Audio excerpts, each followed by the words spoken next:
Eu cresci com a sensação de ser invisível dentro da minha própria casa. Eu e minha irmã gêmea, Clara, éramos como duas faces da mesma moeda, mas apenas uma delas brilhava aos olhos da minha família. Adivinha qual? Não a minha. Clara sempre foi a perfeita. A filha dos olhos verdes que todos elogiavam, a que dançava, cantava, arrancava aplausos até quando apenas respirava. Eu, por outro lado, era a sombra que caminhava atrás dela, carregando livros, calando minha voz, engolindo os risos que queria soltar. Minha mãe dizia, sem pudor, você é a mais inteligente, mas isso não aparece em fotos. Clara tem o brilho que encanta as pessoas. É com ela que precisamos nos preocupar. Era como ser útil apenas nos bastidores da vida de outra pessoa. Eu preparava trabalhos para Clara, ajudava nos estudos, até escrevi discursos para ela em concursos de oratória. Ela subia no palco e recebia medalhas, e eu aplaudia da plateia, sabendo que cada palavra que a fazia brilhar tinha saído de mim. Meu pai, orgulhoso, dizia, essa é minha filha de ouro. E nunca, nunca estava falando de mim. Cresci sufocada nessa comparação injusta, mas aprendi a me calar. Até que um dia, Clara ultrapassou limites que eu jamais poderia imaginar. Eu tinha acabado de ser aprovada no vestibular. O meu sonho era seguir carreira acadêmica, mergulhar em livros, ensinar, viver de ideias. Mas antes que eu pudesse contar à família, Clara, acidentalmente, mencionou em um almoço que também tinha se inscrito, e de alguma forma misteriosa. A carta de aprovação que era para mim desapareceu. Meses depois, descobri que ela tinha falsificado documentos, usado meu projeto como dela e conquistado uma vaga em uma universidade particular renomada. Eu me senti roubada. Não só do meu futuro, mas de mim mesma. Quando tentei contar a verdade, meus pais riram na minha cara. Disseram que eu estava com inveja, que deveria aprender a aplaudir a vitória da minha irmã. Aquilo me matou por dentro. E então veio o pior. Depois de me formar em letras em uma universidade menor, comecei a dar aulas em escolas públicas. Não era glamouroso, mas era honesto. Eu amava ver nos olhos dos alunos aquele brilho que eu nunca vi nos olhos da minha mãe quando olhava para mim. Mas para minha família, eu era apenas a irmã fracassada que virou professora de bairro. Até que minha própria filha, Laura, cresceu nesse ambiente tóxico, absorvendo todas as piadinhas venenosas de Clara e de minha mãe. Quando chegou a adolescência, ela já tinha aprendido a me olhar com desprezo. Naquele dia, tudo explodiu. Laura trouxe os amigos em casa. Eu preparei lanche, arrumei a sala, tentei ser gentil. Quando perguntei a ela se precisava de algo, ela virou para todos e disse rindo, gente, relaxa, essa é só a minha mãe. Ela não faz nada importante. É só professora de escola pública. Ninguém relevante. As risadas ecoaram como facadas. Meus olhos arderam, minhas mãos tremiam. Eu quis gritar, quis correr, quis desaparecer. Eu estava sendo rejeitada, não só pela família que sempre preferiu Clara, mas agora pela própria filha que eu tinha criado sozinha, com cada centavo. Com cada noite em claro corrigindo provas para pagar as contas.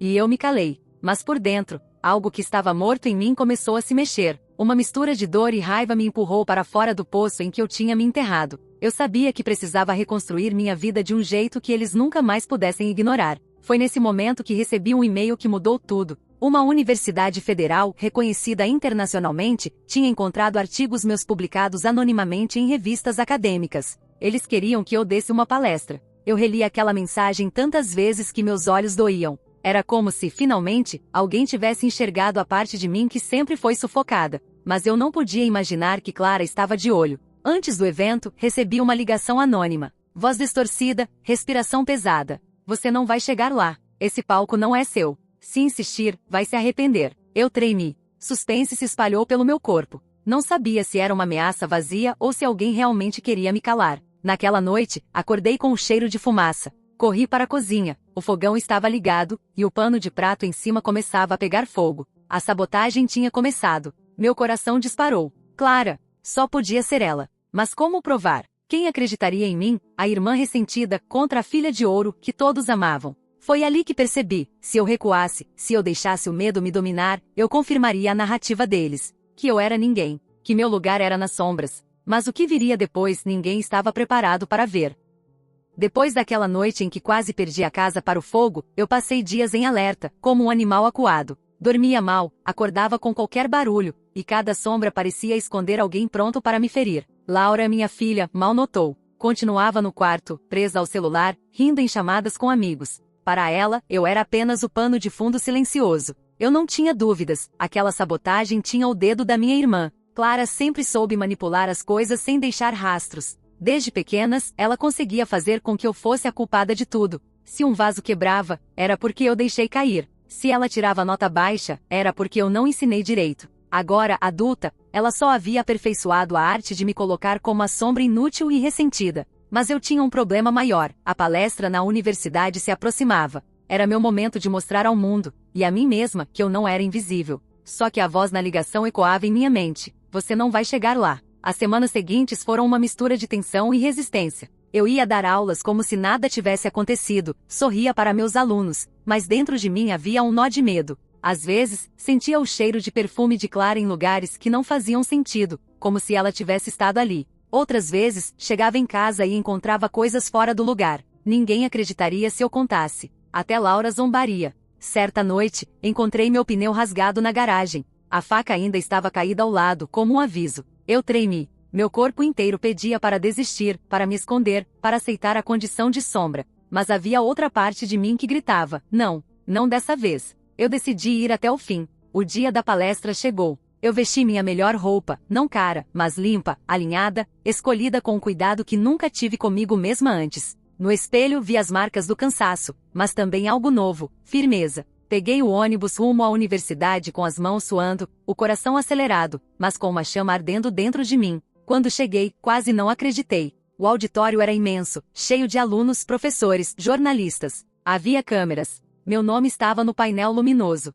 Meu nome, pela primeira vez, não era o de Clara que brilhava, era o meu. Mas, no fundo da plateia, eu a vi. Clara, sentada de braços cruzados, o sorriso cínico estampado no rosto, como quem diz: vamos ver até onde você consegue ir. Meu estômago revirou. Subi ao palco. Meus joelhos tremiam, mas minha voz saiu firme. Comecei a falar sobre literatura, sobre como a escrita pode reconstruir vidas, sobre como o conhecimento é a arma que ninguém pode arrancar de nós. As palavras fluíam como nunca antes. Eu via os olhos da plateia brilharem, os alunos anotando, os professores acenando. Eu estava viva. De repente, as luzes oscilaram. Um estalo. O projetor apagou. A plateia murmurou, confusa. Eu respirei fundo, continuei improvisando, até que senti o cheiro. Fumaça. No início, pensei que fosse paranoia. Mas não. Logo a fumaça se espalhou pelo canto direito do auditório. Pessoas começaram a tossir. Uma sirene disparou. O caos tomou conta. Alguém tinha provocado aquilo. E eu sabia exatamente quem. Enquanto todos corriam, eu permaneci ali paralisada por um segundo. Era como se Clara estivesse dizendo: você não vai brilhar, nem que eu precise destruir tudo à sua volta. Seguranças evacuaram o local, os bombeiros chegaram rápido e controlaram o incêndio, que tinha começado em fios do equipamento de som. Coincidência? Não. Não para mim. Quando finalmente consegui sair suada, ofegante, encontrei Clara me esperando do lado de fora. Ela sorriu, como quem saboreia uma vitória amarga. Aproximou-se e sussurrou no meu ouvido, com a mesma voz que eu ouvirá na ligação anônima. Eu avisei: você nunca vai ser ninguém. Meu corpo gelou. Pela primeira vez, não era paranoia. Eu tinha a prova viva de que era ela. Mas como enfrentar uma mulher que tinha todos do lado dela? No caminho de volta para casa, minha cabeça era um turbilhão. Eu sabia que precisava reagir, mas como? Se eu a denunciasse, minha própria mãe e até minha filha ririam na minha cara, me chamariam de louca. A polícia? Ririam de mim também. Clara sabia jogar com as aparências. Era a querida, a carismática, a impecável. Eu era só a ressentida. Quando cheguei em casa, encontrei Laura sentada no sofá, mexendo no celular. Antes que eu pudesse dizer qualquer coisa, ela levantou os olhos e soltou: vi uns vídeos da sua palestra. Nossa, que vergonha, mãe. Você nem sabe falar em público. Todo mundo rindo daquele incêndio. Aposto que foi armação sua para chamar atenção. Minha própria filha. Meu sangue se transformou em gelo. Eu percebi naquele instante que Laura estava completamente envenenada por Clara e minha mãe. Eu subi para o quarto, fechei a porta e chorei até perder a voz. Mas quando as lágrimas secaram, algo diferente ficou. Não era mais apenas dor. Era raiva. Era determinação. Eu decidi que dessa vez não seria destruída. Se Clara queria me apagar, eu a enfrentaria de frente. E eu sabia exatamente onde começar. No meio da madrugada, peguei meu computador. Reuni todos os artigos, pesquisas e ensaios que escrevi, inclusive aqueles que Clara tinha roubado no passado. Criei um dossiê. Cada prova, cada rastro, cada data. Se ela tinha passado a vida me roubando e me silenciando, agora eu tinha a chance de virar o jogo. Mas, enquanto eu trabalhava, percebi uma coisa estranha. A luz do corredor estava acesa. Eu tinha certeza de que a apaguei antes de subir. Fui até a porta, coração disparado. Coloquei o ouvido contra a madeira. Passos lentos, pesados. Alguém estava dentro da minha casa.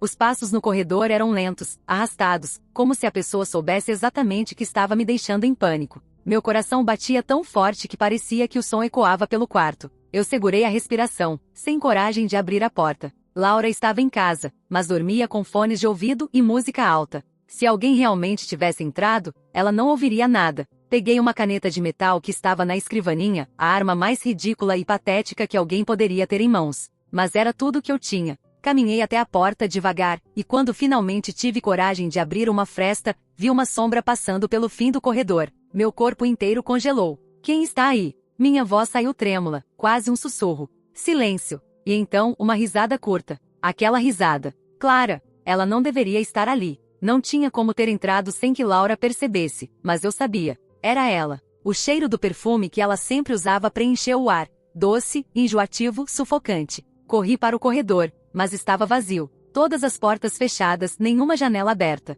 Clara tinha um talento diabólico para sumir, como se fosse um fantasma que atravessava paredes. Passei a noite sem dormir, sentada na cama com a caneta ainda na mão. Quando o sol nasceu, Laura entrou no quarto e bufou. Mãe, você ficou acordada de novo? Tá cada vez mais paranoica. Vai acabar internada desse jeito. E saiu batendo a porta. Internada. Essa era a palavra que sempre pairava sobre mim, como se a qualquer momento minha própria sanidade pudesse ser usada contra mim. Clara sabia disso. Ela não precisava me matar, só precisava que todos acreditassem que eu estava louca. Nos dias seguintes, comecei a perceber sinais de invasão que ninguém acreditava, gavetas reviradas, documentos fora do lugar, mensagens estranhas em meu celular. Até que uma tarde, voltando da escola, encontrei a porta de casa aberta. Corri para dentro, desesperada, e o que vi me arrancou o ar. No centro da sala, havia uma fotografia que eu nunca tinha visto. Eu e Clara, crianças, lado a lado. Mas o meu rosto estava riscado com tinta vermelha. Era uma ameaça clara.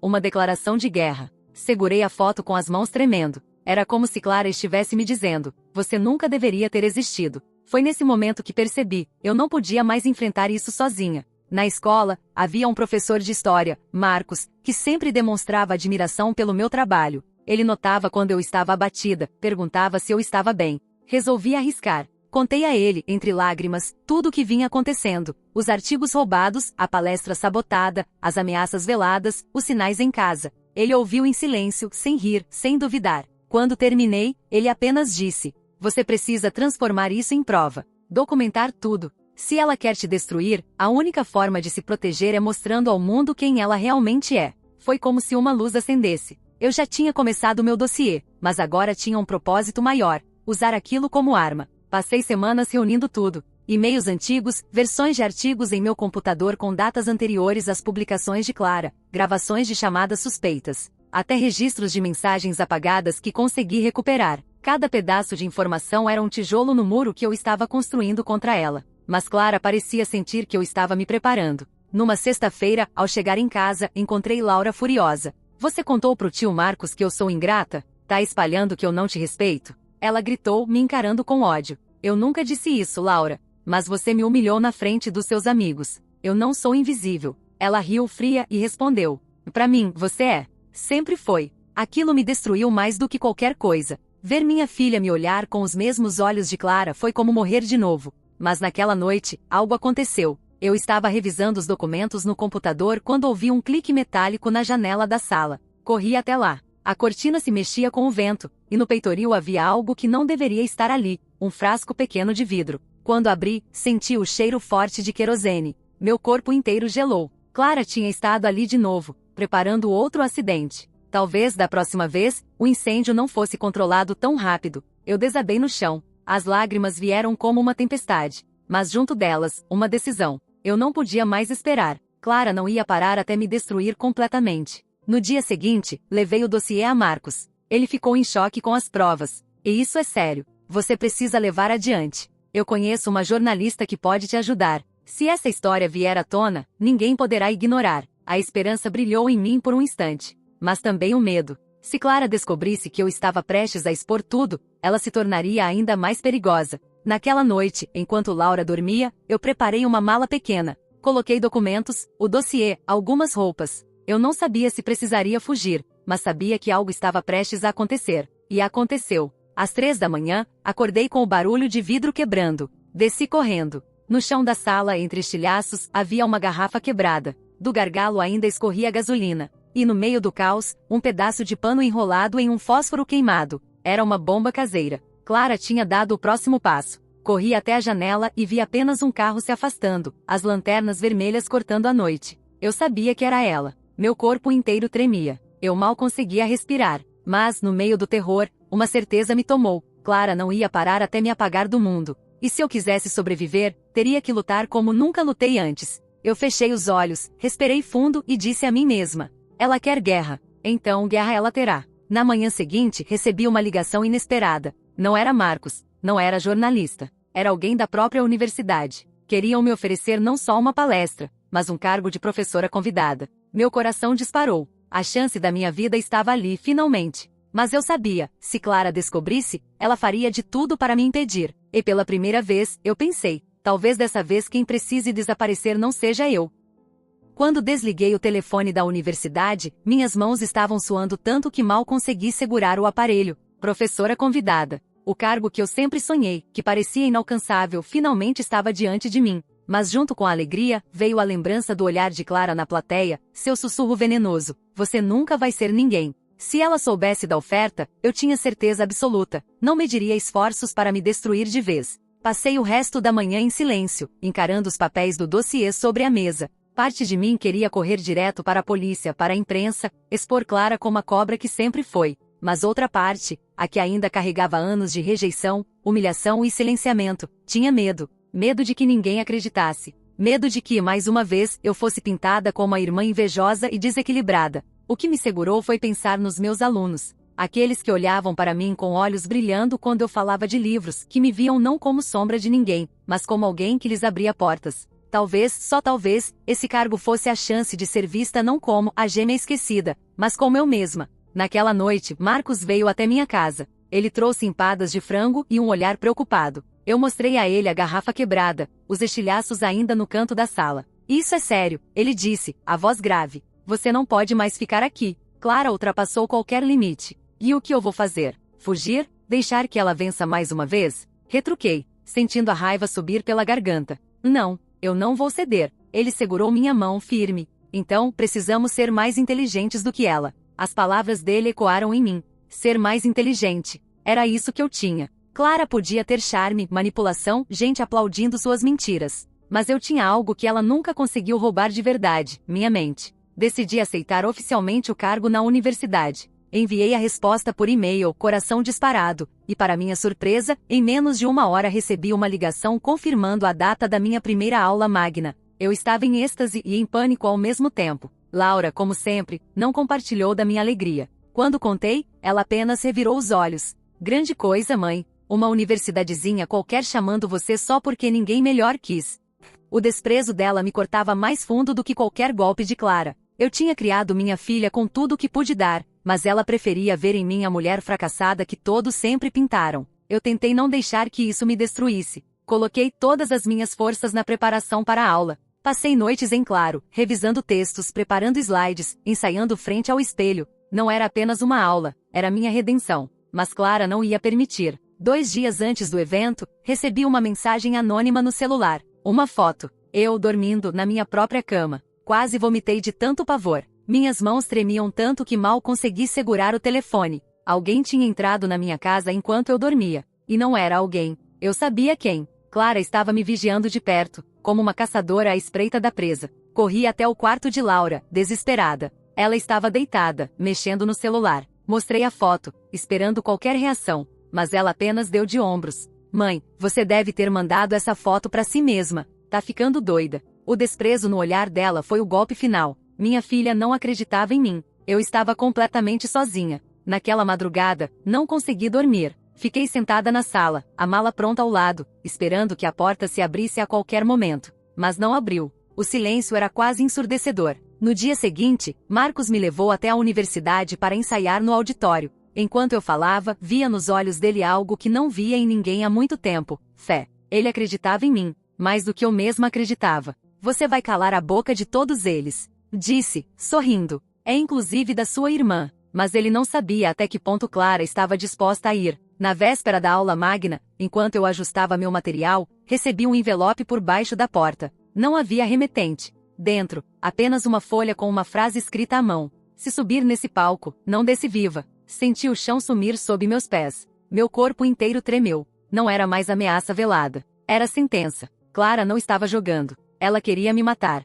Passei horas sentada no chão da sala, com o bilhete nas mãos, sem saber o que fazer. Fugir significava desistir de tudo. Enfrentar significava arriscar minha vida. Quando Marcos veio me buscar naquela noite para jantar, mostrei a ele o bilhete. Ele ficou em silêncio por alguns segundos, depois olhou fundo nos meus olhos. Ela já tirou tudo de você. Não deixa tirar isso também. As palavras dele foram como um soco. No dia seguinte, acordei com o coração em chamas. Eu ia subir naquele palco, não importava o que Clara fizesse. Eu não seria apagada. Não de novo. Vesti minha melhor roupa, amarrei o cabelo, respirei fundo e parti para a universidade. O auditório estava lotado. Jornalistas, professores renomados, alunos ansiosos. Eu caminhava com passos firmes, mas por dentro sentia o peso do bilhete no bolso, queimando como fogo. Quando entrei no palco, vi novamente Clara, sentada na primeira fila desta vez, o sorriso cruel estampado, como quem saboreia antecipadamente a queda da vítima. Engoli seco, respirei fundo,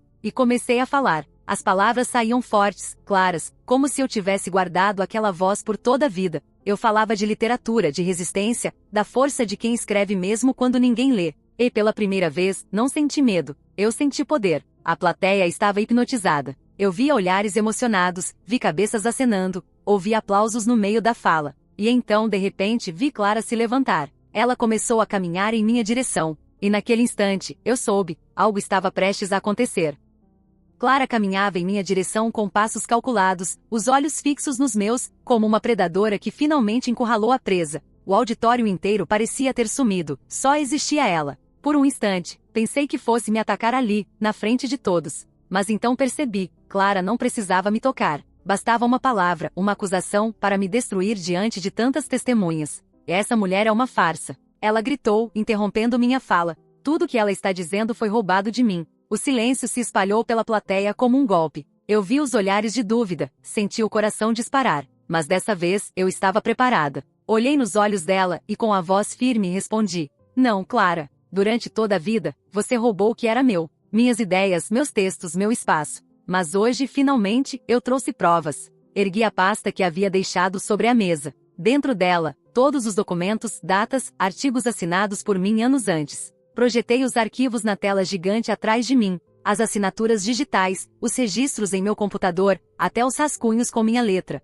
A plateia murmurou, surpresa. Clara empalideceu. Pela primeira vez, eu vi minha irmã perder o controle. Seus lábios tremeram, a máscara caiu. E naquele instante, Laura entrou no auditório. Ela tinha ouvido tudo. Vi sua expressão mudar ao encarar a verdade nua, estampada na tela. Ela olhou para mim, e nos olhos dela havia algo que eu não via há muito tempo: respeito. Aplausos começaram. Primeiro tímidos, depois fortes, ensurdecedores. Eu tremia, mas dessa vez não de medo. Tremia porque, finalmente, eu tinha vencido. Clara saiu correndo, sem conseguir sustentar o olhar. Eu respirei fundo, sentindo que depois de tantos anos nas sombras, eu estava inteira sob a luz. E pela primeira vez, eu não era ninguém. Eu era eu.